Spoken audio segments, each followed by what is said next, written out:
Life in a log cabin was anything but the lap of luxury. Few modern home dwellers could find much charm in the quaint confines of a 19th century log cabin. For one thing, most cabin dwellers described a proliferation of insects in their cabins. Without modern insecticides, most cabins were infested with fleas, mites, and lice. Scratching is a way of life. Lye soap offered some relief to the constant assault of parasitic insects, but not complete relief. Another aspect of cabin life was the fact that heat came from an open fireplace or a wood-burning stove. The upside was that in such a confined space, these would probably bring adequate warmth. On the negative side of things, the cabin in winter would have probably been awfully smoky, sooty, and oily at times.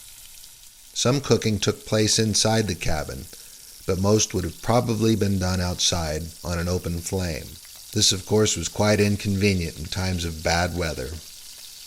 Another obvious aspect of cabin life was the complete lack of privacy.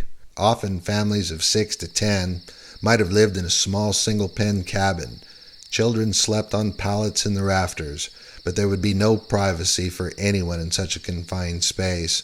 In fair weather, it was common for some to sleep outside, but that of course exposed them to any outdoor dangers. The cabin window had no glass, so it could be opened for ventilation at any time.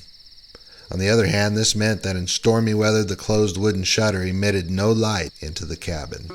Despite these hardships, a log cabin was the standard form of accommodation in the Old South, and immigrants to the Texas frontier were usually glad to have a roof over their heads in one of these cabins, as they hoped to build their fortunes enough to upgrade to a frame house.